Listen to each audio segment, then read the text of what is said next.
Nama saya Yui Sakurano. Kebanyakan orang Jepun mengenali saya melalui saluran YouTube saya, Yui in Wonderland, yang mempunyai hampir 1,4 juta pelanggan.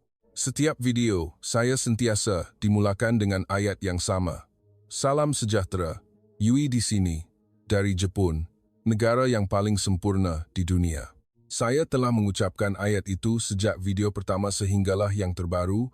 Tidak pernah terfikir akan ada hari di mana saya terpaksa menelan semula kata-kata saya sendiri. Kali ini, saya datang ke Malaysia untuk siri kandungan baharu yang dinamakan Jepun Lem ASEAN. Rancangan asalnya adalah untuk terbang terus ke Kuala Lumpur selama 2 hari, kemudian ke Pulau Pinang selama 1 hari sebelum pulang. Saya sudah siapkan semua skrip. Hari pertama, saya akan merakam di lapangan terbang antarabangsa Kuala Lumpur, membandingkannya dengan lapangan terbang Narita dan Haneda. Hari kedua, saya akan ke Jalan Alor untuk menunjukkan kepada penonton betapa kelam kabutnya sebuah negara membangun. Dan diakhiri dengan video kesimpulan tentang mengapa Jepun sentiasa kekal nombor 1. Pesawat mendarat pada pukul 3 petang. Saya terus mengangkat kamera. Hai semua, Yui sekarang berada di Kelia. Tengoklah, ramai betul orang. Saya memusingkan kamera untuk menunjukkan lautan manusia yang padat. Di Jepun, keadaan seperti ini tidak mungkin berlaku kerana kami mempunyai sistem beratur yang sempurna. Saya berjalan keluar dari balai ketibaan dengan senyuman sinis. Tetapi senyuman itu hanya bertahan selama 10 saat. Seorang pegawai lapangan terbang berkot biru gelap berjalan ke arah saya. Dia menunduk hormat dan bertutur dalam bahasa Jepun dengan lohat Tokyo yang fasih. Selamat datang ke Malaysia, Cik Yui Sakurano. Kami telah menyediakan layanan istimewa untuk Cik. Sila ikut saya. Saya tergamam hingga kamera hampir terlepas dari tangan. Dia bukan orang Jepun, tetapi bahasa Jepunnya lebih baik daripada sesetengah penduduk Tokyo. Dia memperkenalkan dirinya sebagai Encik Izham, bekas pelajar tajaan kerajaan Jepun di Universiti Tokyo selama 9 tahun. Dan kini berkhidmat sebagai ketua pasukan sambutan VIP di lapangan terbang. Sambil berjalan, dia menyambung, kami telah sediakan hidangan omakase dari sebuah restoran bertaraf Michelin yang dikendalikan oleh chef Jepun yang baru membuka cawangan di Kuala Lumpur. Kami tahu Cik mungkin rindukan cita rasa Jepun. Saya tersenyum kelat. Rancangan saya untuk menjatuhkan imej lapangan terbang Malaysia hancur berkecai sejak langkah pertama. Di dalam ruang istirahat peribadi, 3 lagi kaki tangan sedang menunggu. Mereka semua menunduk serentak dan mengucapkan selamat datang dalam bahasa Jepun. Saya duduk di atas sofa kulit, memandang keluar tingkap ke arah deretan pesawat. Semuanya bersih, tenang, dan teratur, jauh melebihi jangkaan saya. Tetapi saya tidak akan mengalah. Saya mengangkat kamera sekali lagi. Walaupun di dalam ini nampak hebat, keadaan di luar pasti masih huru-hara semua. Jom kita lihat realiti sebenar. Saya berjalan keluar dari ruang istirahat dengan penuh keyakinan. Dan dunia terus menampar muka saya. Kereta Grab yang telah saya tempah lebih awal tiba di pintu dalam masa 30 saat. Pemandunya, seorang lelaki berusia, turun, membuka pintu, menunduk hormat dan berkata dalam bahasa Jepun, "Selamat petang, Cik Yui. Saya Pak Cik Rahman. Jalan sesak sikit hari ini, tapi saya jamin kita akan sampai ke hotel dalam masa 45 minit. Dalam perjalanan, trafik di Kuala Lumpur pada pukul 4 petang memang sesak seperti yang dijangka. Tetapi apa yang berlaku seterusnya membuatkan saya lupa seketika tentang kesesakan itu. Sebuah ambulans membunyikan siren dari belakang. Dalam sekelip mata, semua kenderaan di keempat-empat lorong, kereta, motosikal, malah penunggang penghantaran makanan, semuanya serentak bergerak ke tepi jalan, memberi laluan tanpa ada satu pun hon dibunyikan. Ambulans itu meluncur laju. Pak Cik Rahman tersenyum melalui cermin pandang belakang. Di Jepun pun macam ni, kan? Saya terdiam. Ya, kami melakukannya di Jepun, tetapi saya tidak pernah melihat semua orang bertindak serentak dengan begitu pantas tanpa arahan polis. Kamera di tangan saya masih merakam. Tetapi saya tidak mampu berkata apa-apa. Akhirnya, kami tiba di hotel. Saya mengheret bagasi masuk dengan senyap. Penyambut tetamu tersenyum lebar, menunduk hormat, dan berkata dalam bahasa Jepun, "Selamat pulang, Cik Yui." Saya terhenti. Pulang? Ini bukan rumah saya. Tetapi mengapa jantung saya berdegup kencang? Malam itu, saya duduk di hadapan komputer riba menyunting video hari pertama. Saya menaip tajuk video. Hari pertama di Malaysia. Luar jangkaan atau sekadar nasib baik? Sebelum menekan butang muat naik, saya berhenti dan memadam frasa atau sekadar nasib baik. Tajuknya kini hanya hari pertama di Malaysia, luar jangkaan. Saya masih tidak sedar bahawa inilah permulaan kepada keruntuhan segala-galanya yang telah saya percayai selama 28 tahun. Esok, saya akan membuat penggambaran di Sungai Klang. Saya sudah siapkan skrip mengatakan betapa kotornya sungai di Kuala Lumpur berbanding sungai di Tokyo. Tetapi malam itu saya tidak boleh tidur. Satu suara berbisik di dalam kepala saya, bagaimana kalau esok tidak seperti yang kau sangkakan? Saya ketawa sendirian. Mustahil. Jepun sentiasa yang terbaik. Bukan begitu? Pagi hari kedua di Kuala Lumpur. Saya terjaga pukul 5 pagi dek kicauan burung dari taman berhampiran hotel. Satu bunyi yang hampir tiada lagi di Jepun. Saya membuka langsir. Cahaya keemasan matahari memancar ke atas Sungai Klang di kejauhan. Airnya masih berwarna coklat keruh, sama seperti gambar yang saya simpan untuk perbandingan. Bagus, bisik saya. Hari ini saya akan dapat merakam video seperti yang dirancang. Saya bersiap, memakai kemeja putih dan seluar jin pendek, membawa kamera dan tripod turun ke lobi pada pukul 7 pagi tepat. Kaki tangan hotel menunduk hormat sambil tersenyum. Selamat pagi, Cik Yui. Hari ini, mau ke mana? Saya mahu ke Sungai Klang, jawab saya ringkas. Senyumannya menjadi lebih lebar. Oh, hari ini ada acara istimewa di jeti berhampiran Masjid Jamek. Biar saya panggilkan teksi air untuk Cik. Tak perlu hadap kesesakan lalu lintas. Teksi air? Saya ketawa dalam hati. Pasti bot usang. Tetapi apa yang menanti saya ialah sebuah bot moden berwarna putih, bersih, berbumbung, berkipas dan mempunyai wifi. Pemandunya, seorang lelaki berusia 50 sen. Memakai kemeja polo biru terang, menunduk hormat dan berkata, "Selamat pagi, Cik Yui. Saya Abang Jeffrey. Saya selalu bawa pelancong Jepun. Hari ini angin baik, air pun tenang, pasti selesa. Bahasa Jepun lagi." Saya mula terbiasa dan ia menakutkan. Sepanjang perjalanan, Abang Jeffrey menunjuk ke kedua-dua belah tebing sungai. Sebelah kiri itu, bangunan Sultan Abdul Samad. Sebelah kanan pula hotel mewah yang sering dikunjungi selebriti Jepun.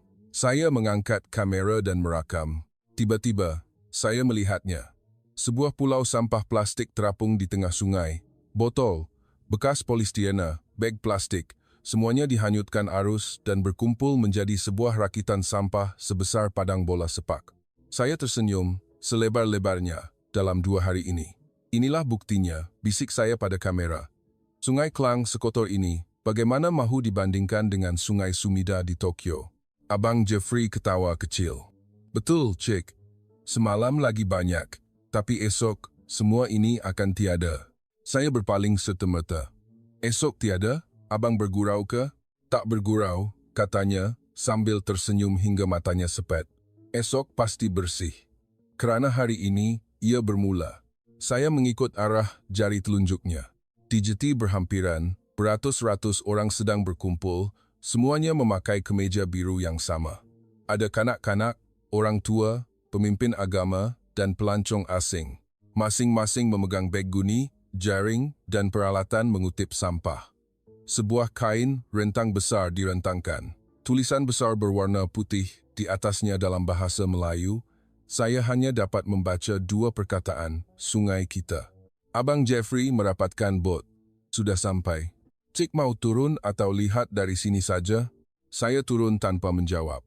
Sebaik sahaja kaki saya memijak jeti, saya terasa seperti disedut ke dalam sebuah pusaran, tenaga yang kelihatan kelam kabut, tetapi sangat teratur.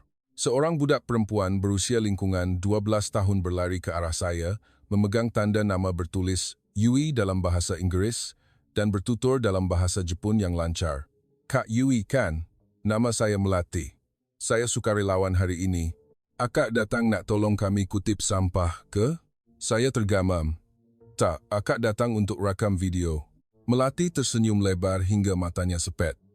Tak apa, rakamlah, tapi kalau tolong sekali lagi bagus. Matlamat kami hari ini adalah untuk bersihkan semuanya dalam 1 hari supaya esok kita boleh lepaskan benih ikan. Saya ketawa tanpa sedar. Bersihkan semua hari ini? Pulau sampah itu sahaja sudah bertangentan. Melati mengangguk. Betul. Tapi kami ada 7.000 orang yang sudah mendaftar. Kami juga ada drone, bot pengutip sampah, dan AI untuk membantu mengasingkan sampah. Saya mengangkat kamera secara otomatik. 7.000 orang? Dari mana? Dari mana-mana sahaja. Orang KL, pelajar sekolah, ahli jawatan kuasa masjid, syarikat swasta, pelancong yang nampak hebahan di Facebook, malah ada kumpulan ekspatriat Jepun yang tinggal di Malaysia. Saya menoleh. Memang benar. Sekumpulan orang yang memakai baju berbendera Jepun di dada sedang bekerja sama menarik beg sampah yang besar.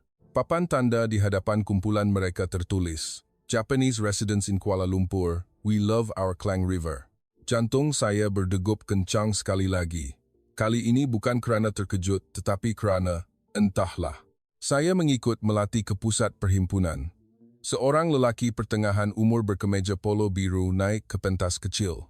Suaranya bergema melalui pembesar suara. Mula-mula dalam bahasa Melayu, kemudian Inggeris, dan seterusnya Jepun. Terima kasih kepada semua yang hadir hari ini. Tahun lepas, kita mengambil masa 4 hari untuk membersihkan kawasan ini. Tahun ini, kita akan lakukannya dalam 1 hari. Kerana kita ada satu sama lain.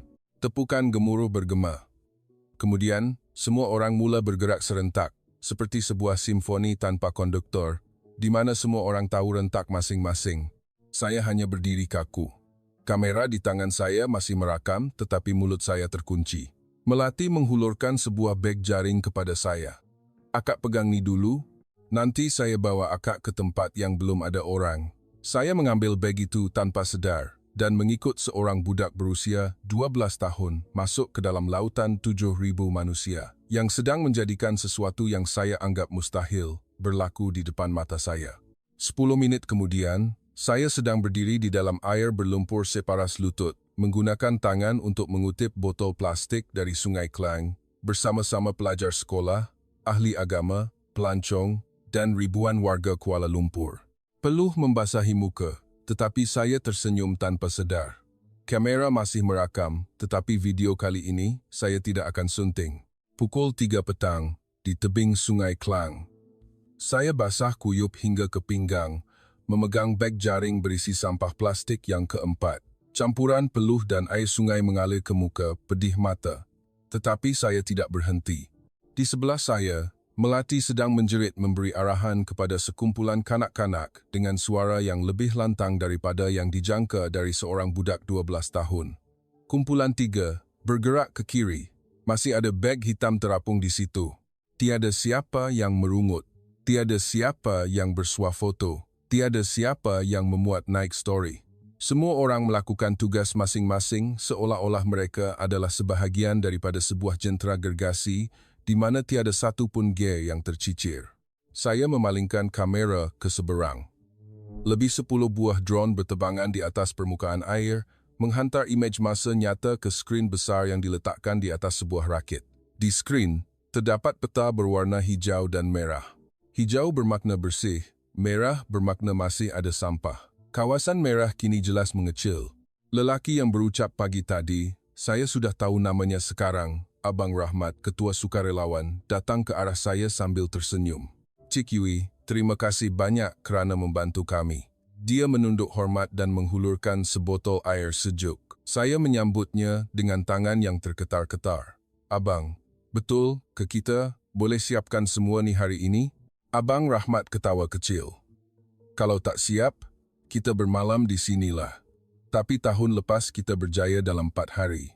Tahun ini, orang kita 3 kali ganda lebih ramai. Dan kita ada pembantu yang tahun lepas belum ada. Dia menunjuk ke arah sebuah rakit besi besar yang baru tiba. Di atasnya tertulis penyedut warisan 2.0, dikuasakan oleh AI Malaysia. Ia adalah sebuah mesin pengutip sampah terapung gergasi. Kelihatan seperti ikan paus besi dengan mulut selebar 4 meter, menyedut sampah masuk dan mengasingkan plastik, kertas dan sisa organik secara otomatik.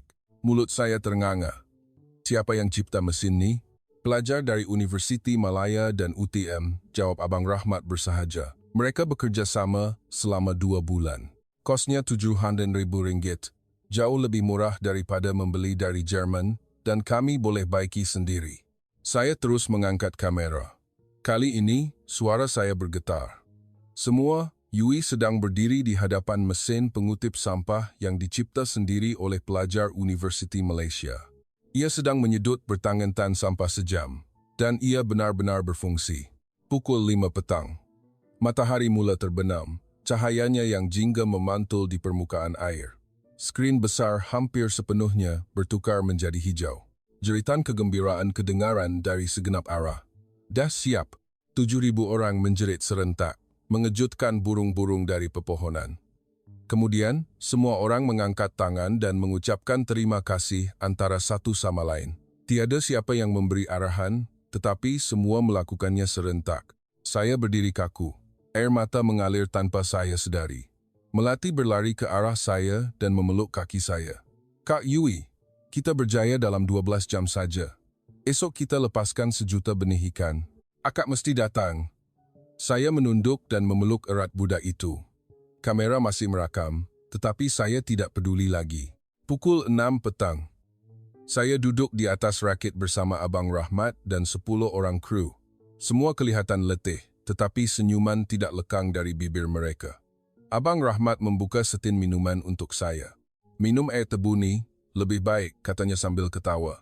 Saya meneguknya. Abang, saya bertanya dengan suara yang masih bergetar.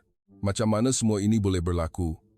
Tanpa arahan kerajaan, tanpa gaji, tanpa paksaan, Abang Rahmat memandang ke arah sungai yang kini begitu jernih hingga memantulkan bayang pencakar langit. Kerana sungai ini yang memberi kami kehidupan sejak turun-temurun. Kalau sungai ini mati, kami juga akan mati. Semudah itu, saya terdiam lama. Kemudian, saya mengangkat kamera untuk kali terakhir pada hari itu. Muka saya comot dengan lumpur dan air mata, tetapi saya tersenyum selebar-lebarnya. Semua. Yui pernah fikir Jepun adalah yang terhebat di dunia. Yui pernah fikir Malaysia tidak mampu melakukan perkara besar. Tapi sekarang, Yui berdiri di atas Sungai Klang yang bersih dalam masa 1 hari, hasil usaha 7,000 orang yang cintakan tanah air mereka. Yui tidak tahu mahu cakap apa lagi. Saya mematikan kamera dan menunduk, menyentuh air sungai yang sejuk dan jernih hingga nampak jari jemari saya. Malam itu, saya pulang ke hotel pada pukul 9 malam. Saya membuka komputer riba dan memuat naik semua rakaman hari itu tanpa sebarang sentingan. Tajuk video ditukar daripada sungai kotor di Malaysia kepada hari Yui menangis di tengah Sungai Klang. Sebelum menekan butang muat naik, saya menulis kapsian yang panjang buat pertama kali dalam hidup saya tanpa menyebut Jepun walau sepatah pun. Hari ini, Yui tewas. Tewas kepada 7,000 rakyat Malaysia. Tewas kepada seorang budak 12 tahun yang memberi arahan lebih baik daripada ramai orang dewasa. Tewas kepada mesin yang dicipta oleh pelajar universiti. Tewas kepada cinta tanpa syarat. Esok, Yui akan melepaskan ikan bersama mereka. Dan Yui akan tinggal di Malaysia seminggu lagi. Kerana Yui mahu belajar lebih banyak daripada negara yang pernah Yui pandang rendah. Saya menekan butang muat naik dan menangis sehingga terlelap. Itulah malam di mana Yui dari Jepun, negara paling sempurna di dunia mati buat selama-lamanya. Dan Yui yang baharu lahir di tengah-tengah Sungai Klang. Pagi hari ketiga. Saya terjaga pukul 6 pagi oleh mesej daripada Melati, Kak Yui, hari ini acara lepas ikan di jeti pukul 7 pagi. Cepat datang tahu. Saya terus bangun. Tanpa solekan, tanpa mengemas rambut, saya memakai baju tilama yang comot dengan lumpur semalam dan berlari keluar dari hotel. Saya tiba di jeti tepat pukul 7 pagi. Orang lebih ramai daripada semalam. Terdapat pemimpin-pemimpin agama membacakan doa. Ada pelajar sekolah beruniform memegang baldi berisi ikan. Pelancong asing tidak henti-henti mengambil gambar. Dan sebuah kain rentang besar tertulis, Hari Sungai Bersih, 1 juta ikan kembali menghidupkan nadi Klang. Melati berlari ke arah saya dengan sebuah baldi kecil. Kak, ini baldi istimewa untuk akak. Ada 1,000 ekor ikan lampam. Nama baldi ni, Baldi Yui. Air mata saya bergenang tanpa sedar. Budak ini menamakan baldi ikan sempena nama saya. Majlis dimulakan dengan bacaan doa selamat. Kemudian, Abang Rahmat mengambil mikrofon. Hari ini, kita bukan sekadar melepaskan ikan. Kita mengembalikan nyawa kepada sungai yang telah membesarkan kita sejak nenek moyang. Terima kasih semua. Terima kasih sungai. Dan terima kasih Cik Yue dari Jepun yang turut membantu kita semalam. Semua orang berpaling ke arah saya. 7,000 pasang mata memandang dan 7,000 orang menunduk hormat kepada saya serentak. Saya menangis teresak-esak di situ juga. Saya mengangkat baldi ikan ke atas kepala. Terima kasih kerana memberi Yui peluang untuk melihat apa itu cinta pada tanah air. Kemudian, saya melepaskan ikan-ikan itu ke dalam sungai bersama-sama yang lain. Sejuta ekor ikan melompat-lompat, memantulkan cahaya matahari pagi seperti kilauan perak. Selepas majlis, Melati menarik saya untuk makan nasi lemak bungkus di sebuah gerai. Saya makan tanpa menghiraukan imej. Lagi sedap daripada omakase di restoran Michelin tu, kata saya tanpa berfikir. Melati ketawa terbahak-bahak. Tengah hari itu, Abang Rahmat mengajak saya melihat pembantu rahsia yang disebutnya semalam. Kami menaiki van ke sebuah kawasan perindustrian di pinggir bandar. Kami tiba di sebuah kilang gitar semula yang besar. Di dalamnya, lebih 10 orang pelajar universiti sedang mengelilingi sebuah mesin yang aneh. Ia adalah mesin pencincang plastik yang menukar sampah semalam menjadi pelet plastik gitar semula dalam masa 3 jam. Seorang pelajar bernama Aiman, 21 tahun, menyapa saya dalam bahasa Jepun. Kak Yui, mesin ini kami cipta berdasarkan idea dari Jepun, tetapi kami ubah sesuai mengikut keadaan sampah di Malaysia. Di Jepun, elektrik mahal. Jadi kami guna tenaga solar dan biogas dari sisa makanan, kosnya 4 kali lebih murah, tetapi mampu mengitar semula 2 kali lebih cepat. Mulut saya terenganga. Kamu jual mesin ni? Aiman tersenyum. Jual. Tapi semua keuntungan digunakan untuk membeli mesin baru bagi komuniti lain. Tahun depan, kami akan hantar ke Laos dan Kemboja juga. Saya mengangkat kamera. Kali ini, saya bercakap dengan nada suara yang bukan lagi Yui yang lama. Semua, di Jepun, kami bangga dengan kecekapan gitar semula kami. Tetapi pelajar Malaysia berumur 21 tahun ini mencipta mesin yang lebih laju, lebih murah dan turut dikongsi bersama negara jiran. Yui benar-benar malu dengan diri sendiri. Petang itu, saya makan malam bersama pasukan pelajar universiti itu di asrama mereka. Nasi campur 3 lauk berharga RM5. Mereka membawa saya melihat makmal mereka di bawah asrama. Terdapat drone-drone kecil yang mengesan sampah di sungai secara masa nyata dan AI yang menganalisis corak arus untuk meramalkan lokasi pengumpulan sampah. Seorang pelajar perempuan bernama Farah bertanya, Kak Yui rasa di Jepun boleh buat macam ni tak? Saya terdiam lama, kemudian menjawab dengan suara bergetar, boleh. Tapi mungkin perlukan 3 tahun, bajet berbilion yen, dan pastinya tidak akan dilakukan oleh 10 orang pelajar di dalam bilik bawah tanah asrama. Malam itu, saya memuat naik video bertajuk Hari Yui Kalah kepada pelajar Universiti Malaysia berusia 21 tahun. Tontonan mencecah 4 juta dalam satu malam. Ruangan komen dibanjiri oleh penonton dari Jepun. Jepun benar-benar sudah tewas. Hebatnya budak-budak Malaysia ni. Yui, baliklah, jangan tinggal di sana. Saya membaca komen-komen itu dan tersenyum. Saya membalas komen pertama, Yui akan tinggal di Malaysia lebih lama, kerana Yui baru mula belajar. Sebelum tidur, saya membuka tingkap bilik hotel, memandang sungai Klang yang kini jernih memantulkan cahaya lampu, dan berbisik sendirian, esok. Adakah lagi perkara yang akan membuat Yui menangis? Saya tidak tahu bahawa esok adalah hari di mana saya akan menyaksikan satu keajaiban, sesuatu yang Jepun telah cuba lakukan selama 10 tahun, tetapi masih belum berjaya. Hari keempat di Malaysia. Saya terjaga oleh mesej daripada Melati lagi. Kak Yui, hari ini Abang Rahmat ajak tengok The Real Thing dekat Kampung Sungai Warisan. Cepat datang tahu. Saya tidak bertanya apa itu The Real Thing. Saya terus mandi, memakai baju ti yang sama dan berlari keluar. Sebuah van putih menunggu di lobi. Abang Rahmat tersenyum dan menghulurkan secawan kopi ais. Hari ini, kita akan lihat mengapa 2 hari itu menjadi mungkin. Bukan kerana mesin, tetapi kerana manusia. Dalam perjalanan, Abang Rahmat bercerita, di Jepun, Cik Yui pernah dengar tentang projek Tasik Biwa. Kerajaan Jepun membelanjakan berbilion yen selama 10 tahun untuk mengatasi masalah alga beracun, tapi masih belum selesai sepenuhnya. Saya mengangguk. Saya pernah membuat video tentang itu. Ya, kami bangga kerana berjaya membersihkan 70% Tasik dalam 10 tahun. Abang Rahmat tersenyum.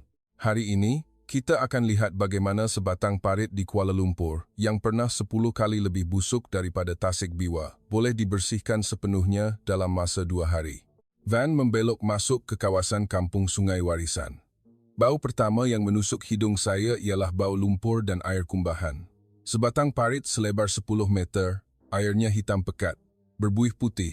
Di kedua-dua tebingnya, rumah-rumah kayu usang berderet padat. Saya mengangkat kamera secara automatik, bersedia untuk merakam kegagalan sistem perbandaran Malaysia. Tetapi apa yang saya lihat seterusnya membuatkan kamera di tangan saya bergegar. Beribu-ribu penduduk kampung sedang berkumpul. Kanak-kanak, orang dewasa, warga emas, malah orang kurang upaya berkerusi roda. Semua memegang baldi, bakul, dan pelbagai peralatan aneh. Sebuah kain rentang besar tertulis, parit bersih dalam 48 jam. Komuniti Kampung Sungai Warisan buat sendiri. Abang Rahmat membawa saya bertemu seorang wanita berusia 50-an bernama Mak Cik Aminah, ketua komuniti di situ. Tanda nama di bajunya tertulis Ibu Parit. Mak Cik Aminah tersenyum lebar dan terus memeluk saya. Selamat datang, anak Jepun. Mak Cik tonton semua video kamu. Hari ini, datang tolong Mak Cik bersihkan parit, ya? Saya masih terpinga-pinga. Mak Cik, parit ni, betul ke boleh bersih dalam 2 hari? Mak Cik Aminah ketawa berdeka-deka. Boleh, anak. Mak Cik dah buat 4 kali. Kali pertama ambil masa 7 hari. Kali kedua 5 hari. Kali ketiga 3 hari. Kali ini, kita mesti siapkan dalam 2 hari. Dia membawa saya melihat sistem komuniti mereka. Sistem 1. Mikrob tempatan. Mak Cik menunjuk ke arah ratusan tong plastik besar. Kami ternak sendiri mikrob dari sisa kulit buah, serbuk kopi, dan najis haiwan. 100 kali lebih murah dari yang dibeli, tapi 3 kali lebih cepat makan sisa. Sistem 2. Paip udara botol plastik. Kanak-kanak sedang menebuk lubang pada botol-botol air dan menyambungkannya menjadi paip panjang. Kami letak di dasar parit untuk beri oksigen kepada mikrob supaya mereka kerja lebih cepat. Kosnya RM1 sebotol, tapi boleh hilangkan bau busuk dalam 1 malam. Sistem 3. Jaringan suri rumah. Mak Cik membawa saya melihat sekumpulan ibu-ibu yang sedang memeriksa setiap rumah. Kami beri ganjaran RM100 sebulan kepada rumah yang mengasingkan sampah dengan terbaik. Duitnya datang dari jualan sampah kitar semula. Tahun lepas, pendapatan kampung dari sampah saja RM300.000 setahun. Saya mengikut Mak Cik Aminah sehingga ke satu tempat yang membuatkan saya terduduk. Dia menunjuk ke dinding sebuah rumah kayu, di mana tergantung sekeping papan tanda tulisan tangan. Rumah ini pernah buang 10 baldi air kumbahan ke parit setiap hari. Sekarang sifar. Kerana anak lelakinya meninggal dunia akibat kanser dari air kotor. Dialah orang pertama yang secara sukarela menternak mikrob untuk komuniti secara percuma. Saya menangis lagi. Kali ini begitu kuat sehingga kanak-kanak menoleh. Mak Cik Aminah menunduk dan memeluk saya. Anak, kami mungkin tak ada duit macam orang Jepun, tapi kami ada sebab yang lebih besar. Kami yang kena hidup bau ni setiap hari. Anak-anak kami yang bermain dengan air ni. Kalau bukan kami yang tolong diri sendiri, siapa lagi? Petang itu, saya tidak merakam video. Saya meletakkan kamera dan membantu ibu-ibu mencedok air kotor. Membantu kanak-kanak menebuk botol, membantu Mak Cik Aminah menuang mikrob ke dalam parit. Perlu membasahi badan, tetapi hati saya penuh. Menjelang senja hari pertama, bau busuk telah berkurangan lebih separuh. Buih-buih putih hilang sepenuhnya. Air mula bertukar menjadi hijau muda. Mak Cik Aminah berdiri dan mengumumkan, lagi 24 jam, parit kita akan jernih sampai nampak ikan berenang. Semua orang menjerit serentak, boleh. Saya turut menjerit tanpa sedar. Malam itu, saya tidur di rumah Mak Cik Aminah di atas sehelai tikar bersama 3 orang cucunya. Sebelum tidur, Mak Cik bertanya perlahan, "Anak, di Jepun, ada tak komuniti macam ni?" Saya terdiam lama, kemudian menjawab dengan suara yang pecah. "Ada, Mak Cik. Tapi, tiada sebab yang sekuat ini." Saya terlelap dengan air mata, bermimpikan tasik biwa yang masih diselaputi alga beracun dan parit sungai warisan yang akan menjadi jernih esok hari. Saya kini tahu, apa yang akan berlaku dalam masa 2 hari ini bukanlah keajaiban teknologi. Ia adalah keajaiban orang-orang yang cukup saling menyayangi untuk mengubah dunia dalam 2 hari. Pagi hari kelima, Kampung Sungai Warisan. 5 pagi. Saya terjaga oleh bunyi hujan lebat menghentam bumbung zinc. Mak Cik Aminah berlari keluar rumah, menjerit, "Hujan lebat, bangun semua. Air nak melimpah." Saya bangun serta-merta. Jantung saya gugur. Hujan turun mencurah-curah. Parit yang semalam mula menghijau, kini keruh semula. Sampah sarap lama di tepi jalan dihanyutkan air masuk ke dalam parit. Beberapa tong mikrob terapung apung. Muka Mak Cik Aminah pucat. Kalau hujan macam ni selama 2 jam, parit akan busuk balik. Semua usaha 40 jam kita akan sia-sia. Saya berdiri kaku, menggigil bukan kerana basah, tetapi kerana saya tahu inilah saat penentuan saya. Jika parit ini kotor semula, semua video yang saya muat naik, semua kata-kata saya bahawa Malaysia mampu melakukannya, akan menjadi bahan jenaka dunia maya. Yui yang mempunyai jutaan pengikut akan dikecam teruk. Dan yang lebih teruk, saya akan kembali percaya seperti dahulu, Jepun memang betul, Malaysia tidak mampu melakukan perkara besar. Saya terduduk, memegang kepala. Air mata bercampur dengan air hujan. Mak Cik Aminah melihat saya dan melutut di sebelah. "Anak, jangan menangis." "Mak Cik, kalau gagal kali ini, Yui takkan ada muka nak cakap apa-apa lagi." Mak Cik Aminah tersenyum walaupun mukanya dibasahi hujan. "Gagal? Apa salahnya? Kita dah pernah gagal 4 kali, tapi kali kelima ni kita takkan mengalah." Dia bangun dan menjerit dengan suara yang lebih kuat daripada guruh. "Semua. Hujan dah datang. Kita mesti kalahkan hujan." Seolah-olah ada isyarat rahsia, seluruh penduduk kampung berlari keluar rumah. Kanak-kanak membawa beg sampah, orang dewasa membawa penyapu, warga emas membawa baldi. Mak Cik memberi arahan. Kumpulan 1, sekat aliran air masuk parit. Kumpulan 2, kutip sampah sebelum hanyut. Kumpulan 3, tambah mikrob 2 kali ganda. Kumpulan 4, bawa keluar penghadang air yang kita baiki semalam, esi karang. Saya tergamam. Penghadang air yang dibaiki semalam. Mak Cik Aminah berpaling kepada saya. "Anak, setiap tahun hujan lebat macam ni. Kami dah tahu. Kami cuma tunggu hari ni." Itulah saatnya saya memahami maksud bersedia cara Malaysia. Pukul 6 pagi. Hujan masih lebat, tetapi paras air parit tidak naik walau seinci. Kerana beribu-ribu orang berdiri membentuk benteng manusia, menggunakan badan mereka untuk menghalang air hujan daripada terus mengalir ke dalam parit. Kanak-kanak mencangkung, menutup lubang longkang satu persatu dengan tangan. Wanita-wanita tua menutup mulut longkang dengan kepingan plastik yang telah dipotong siap. Pukul 7 pagi, hujan mula reda. Mak Cik Aminah mengumumkan, "Sekarang kita mendahului hujan. Lagi 12 jam, parit kita akan jadi yang paling jernih dalam sejarah." Semua orang menjerit lagi, kali ini lebih kuat daripada bunyi hujan. Pukul 8 pagi. Saya masih berdiri menggigil. Mak Cik Aminah datang dan menghulurkan sehelai baju hujan lama. "Anak, hari ini Yui kena pilih. Mahu balik hotel, tunggu hujan berhenti dan datang rakam video bila parit dah bersih, atau mahu tinggal di sini bersama kami sehingga saat terakhir." Saya memandang kamera di tangan saya. Memandang para pengikut yang sedang membanjiri ruangan komen. "Yui, baliklah. Malaysia takkan berjaya. Buang masa saja." Kemudian, saya melempar kamera ke tanah. Saya menanggalkan kasut dan berlari berdiri di sebelah Mak Cik Aminah. Yui dah pilih Mak Cik. Yui akan berada di sini sehingga parit ini jernih, atau sehingga Yui mati di parit ini. Mak Cik Aminah memeluk saya erat dan menjerit kepada seluruh kampung, "Hari ini kita ada anak Jepun baru. Jaga adik Yui baik-baik." Seluruh kampung bersorak. Tengah hari, hujan berhenti sepenuhnya. Air di dalam parit mula jernih hingga ke dasarnya. Kanak-kanak berlari memberitahu mereka nampak ikan berenang. Pukul 3 petang. Makcik Aminah mengumumkan, "Lagi 4 jam, kita menang." Pukul 4 petang. Parit itu jernih seperti kolam renang di Hotel 5 Bintang. Makcik Aminah mengambil mikrofon untuk kali terakhir. 2 hari, kita berjaya. Seluruh komuniti berpelukan dan menangis. Saya memeluk Makcik Aminah seerat-eratnya. Tiada siapa perasan, kamera yang saya campak pagi tadi telah diambil oleh seorang budak dan merakam secara langsung sepanjang masa kesaluran saya. Jumlah penonton mencecah 4 juta serentak. Komen dari Jepun membanjiri skrin.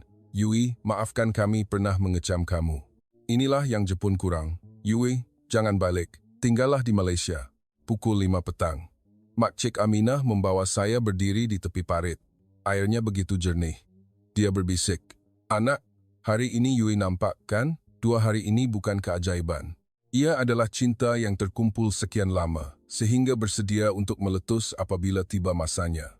Saya menunduk dan sujud di kaki Makcik Aminah di situ juga dan menangis sekuat-kuatnya. Itulah saat di mana Yui Sakurano benar-benar mati dan lahir semula sebagai Yui, anak angkat Kampung Sungai Warisan. Petang hari kelima, Kampung Sungai Warisan. Matahari terbenam, mewarnai langit jingga. Parit yang pagi tadi hitam pekat, kini jernih menampakkan dasarnya. Ikan berenang-renang, rama-rama berterbangan rendah. Kanak-kanak berlari-lari di tepi parit tanpa takut bau busuk lagi. Makcik Aminah berdiri menadah tangan ke langit dengan air mata berlinangan. "Syukur pada Tuhan. Terima kasih semua. Terima kasih anak Yui dari Jepun. Parit kita telah lahir semula." Seluruh kampung bersorak. Kemudian, semua orang berpaling dan memeluk saya serentak. Saya berdiri menggigil, dipeluk hingga sesak nafas, tetapi tidak pernah rasa begitu lengkap dalam hidup. Pukul 7 malam. Satu majlis kecil diadakan di tepi parit. Pemimpin agama datang merenjis air doa. Makcik Aminah menyalakan lilin dan melepaskannya ke dalam parit. Ribuan lilin terapung perlahan-lahan, memantulkan cahaya di atas air jernih. Makcik Aminah mengambil mikrofon buat kali terakhir. "Kita berjaya dalam 48 jam. Tapi sebenarnya, kita membuat persediaan selama 5 tahun. Setiap kali hujan, kita jatuh, kita bangun. Setiap kali parit busuk, kita menangis, kita cuba lagi. Hari ini bukan kemenangan 2 hari. Ini adalah kemenangan 5 tahun di mana kita tidak pernah berputus asa." Saya menutup mulut dengan tangan, air mata tidak berhenti mengalir. Budak yang mengambil kamera saya tadi berlari memulangkannya. "Kak Yui, live hari ini dapat 9 juta tontonan. Ramai orang Jepun menangis tengok akak." Saya membuka komen. "Saya seorang jurutera dari Tokyo. Saya malu dengan diri sendiri. Kerajaan Jepun patut datang belajar dari Kampung Sungai Warisan. Yui, terima kasih kerana menyedarkan kami." Pukul 8 malam, Makcik Aminah mengajak saya makan di rumahnya. Di atas meja kecil, terhidang nasi panas, sambal belacan, dan ikan goreng. Makanan yang ringkas. Tetapi saya makan hingga menangis kerana ia adalah hidangan paling lazat dalam hidup saya. Makcik bertanya perlahan, "Anak, esok nak balik Jepun?" Saya terdiam lama, kemudian menjawab dengan suara yang mantap, "Belum, Makcik. Yui nak tinggal dengan Makcik dan semua orang di sini, sekurang-kurangnya untuk beberapa bulan lagi." Makcik Aminah memeluk saya erat.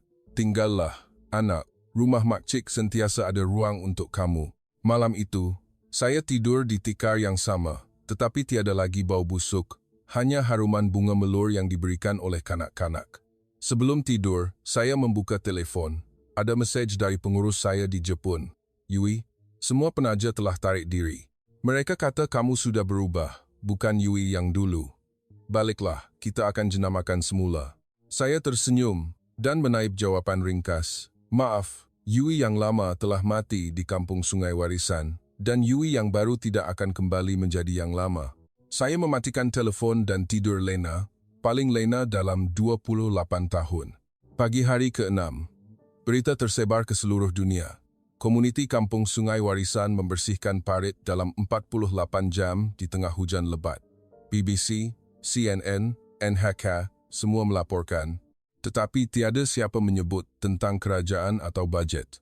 Semua bercakap tentang penduduk kampung Sungai Warisan dan seorang gadis Jepun yang menangis di tengah hujan. Tengah hari, satu panggilan masuk dari Kementerian Alam Sekitar Jepun. Cik Yui, kami ingin menjemput komuniti kampung Sungai Warisan untuk mengajar kaedah mereka di Tasikbiwa. Kami akan tanggung semua perbelanjaan. Saya menghulurkan telefon kepada Mak Cik Aminah. Dia tersenyum. Beritahu mereka, kami pasti pergi. Tapi dengan syarat, kami bawa anak kami Yui sekali. Saya menangis lagi. Kali ini, air mata kegembiraan. Petang itu, saya berdiri di tepi parit bersama Mak Cik Aminah, melihat kanak-kanak riang mandi-manda. Mak Cik berkata perlahan, "Anak, hari ini Yui nampak kan? Keajaiban 2 hari ini bukan soal teknologi atau wang. Ia adalah soal orang yang sanggup mati untuk satu sama lain." Saya mengangguk dan sujud di kaki Mak Cik sekali lagi. Itulah saat di mana semua kelemahan yang pernah saya kutuk tentang Malaysia lenyap. Tiada lagi isu kesesakan lalu lintas, teknologi ketinggalan zaman, atau rakyat yang malas. Yang ada hanyalah orang yang cukup saling menyayangi untuk mengubah parit busuk menjadi syurga dalam 48 jam. Dan saya telah menjadi sebahagian daripada keajaiban itu. Malam hari ke-7, Kampung Sungai Warisan. Elektrik terputus di seluruh kampung. Hujan baru sahaja berhenti, udara terasa lembab. Saya duduk bersama Mak Cik Aminah dan cucu-cucunya di beranda rumah kayu.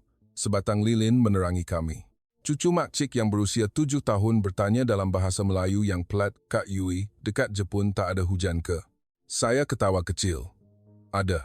Tapi bila hujan, kami cepat-cepat lari masuk rumah, tutup pintu, tutup tingkap, pasang penghawa dingin. Tak ada siapa terfikir nak keluar berdiri tengah hujan untuk sekat air masuk parit.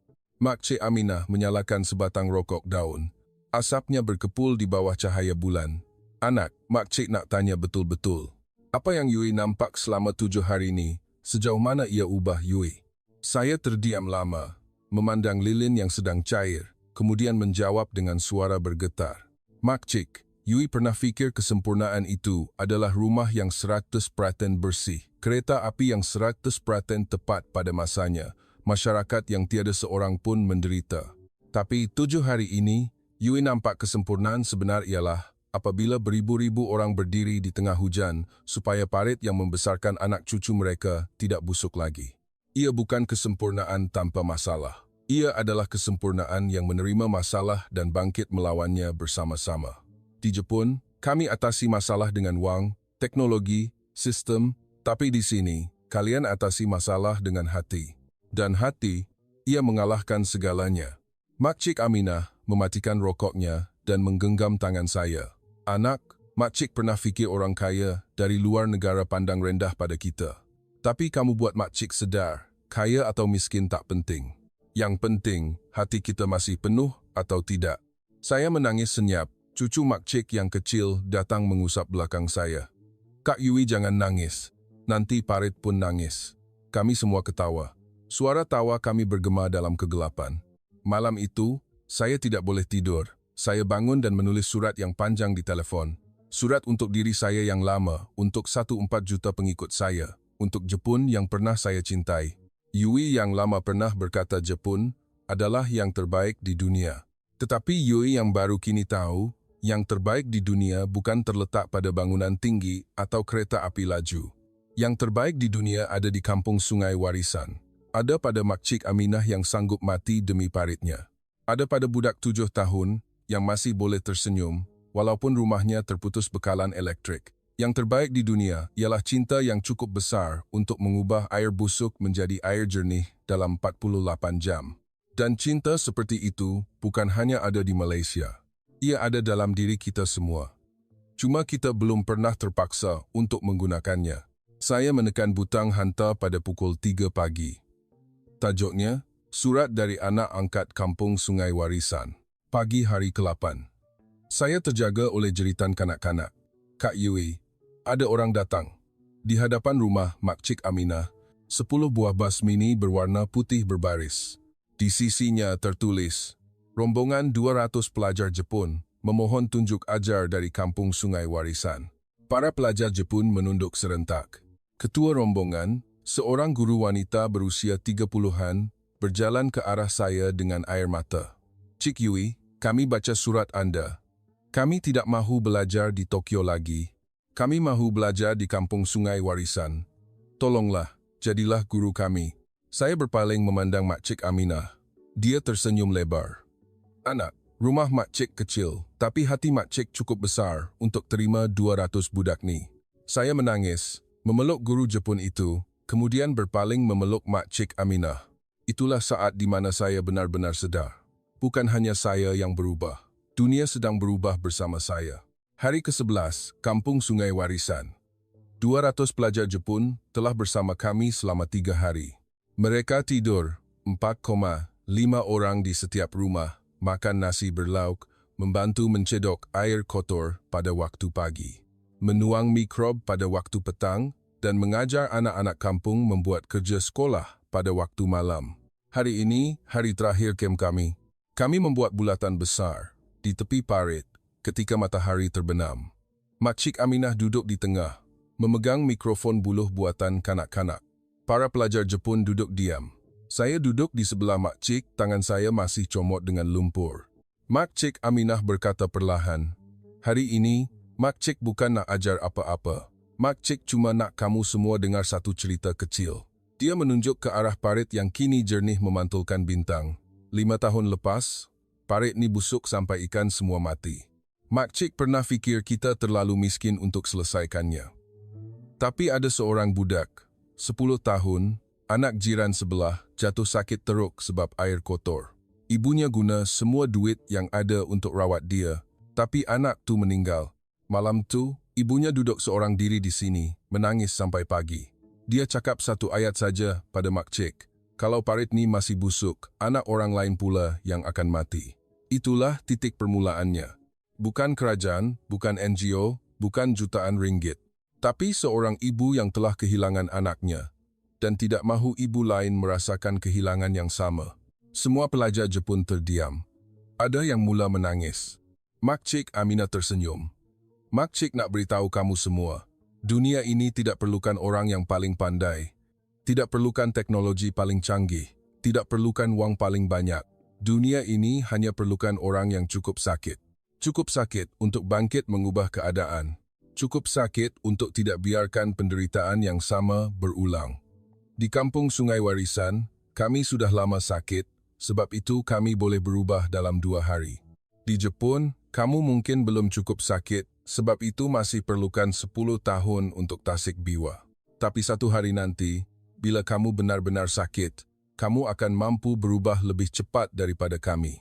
Seorang pelajar perempuan Jepun mengangkat tangan, air mata membasahi pipinya. Mak Cik, saya faham. Saya pernah fikir masalah besar kena tunggu kerajaan selesaikan. Tapi sekarang saya tahu, kalau kita tunggu, kita akan kehilangan perkara yang paling berharga terlebih dahulu. Saya akan balik ke Jepun, dan saya akan mulakan dari rumah saya sendiri. Seorang demi seorang pelajar mula bangun dan berikrar. Saya akan mula mengasingkan sampah dengan betul.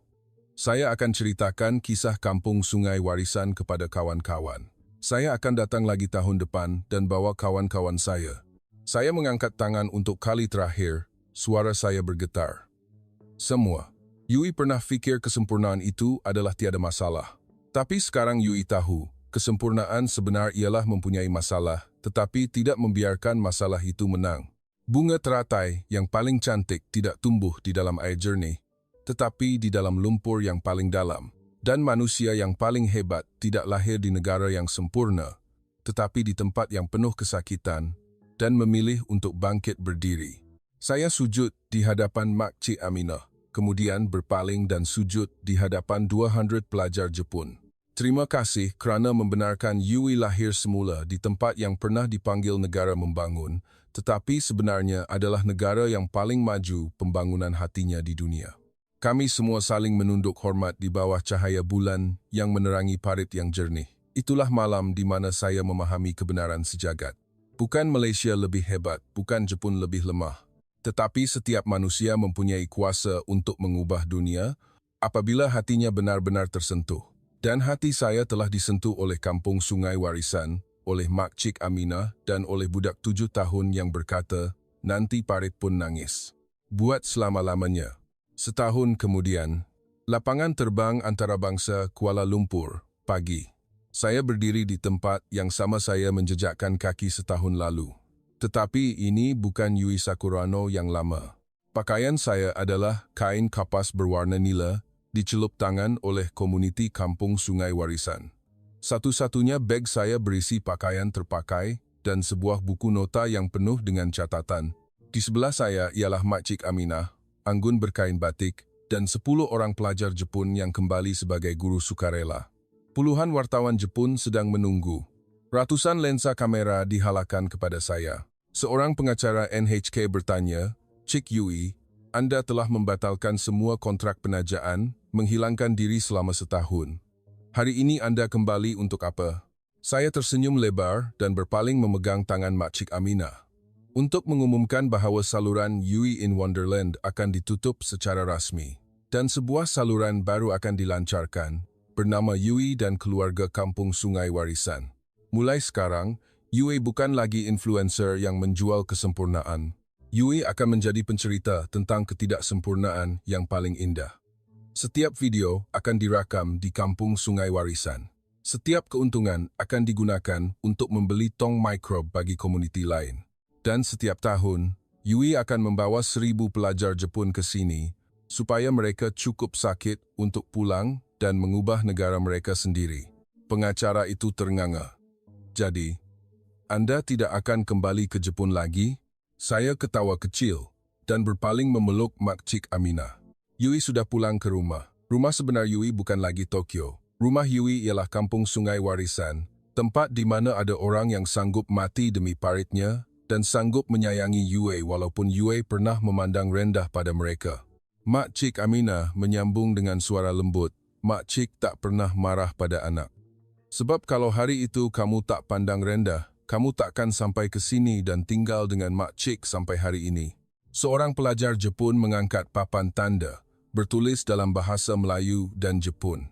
"Terima kasih Malaysia, kerana mengajar kami bahawa rumah bukanlah tempat yang sempurna, tetapi tempat di mana hati kita paling penuh." Saya menunduk dan sujud di lantai KLEA. Di tempat yang sama, saya pernah melangkah masuk dengan penuh keangkuhan. Kemudian saya bangun, menunduk hormat kepada semua yang hadir. "Terima kasih Malaysia, kerana membenarkan Yui yang lama mati, dan lahir semula sebagai seorang insan yang lebih menyayangi diri dan dunia ini. Mulai hari ini, Yui tidak akan berkata Jepun adalah yang terbaik. Yui akan berkata, manusia adalah yang terbaik apabila kita memilih untuk saling menyayangi." Pesawat yang akan saya naiki bukan untuk pulang ke Jepun. Ia akan terbang ke Laos, membawa Makcik Aminah dan pasukan Kampung Sungai Warisan untuk mengajar komuniti di tebing Sungai Mekong. Sebelum menaiki pesawat, saya berpaling memandang Clea buat kali terakhir dan berbisik perlahan. "Salam sejahtera, Yui di sini, dari Kampung Sungai Warisan, negara dengan hati yang paling besar di dunia." Pintu pesawat ditutup, dan kisah Yui yang baru sahaja bermula.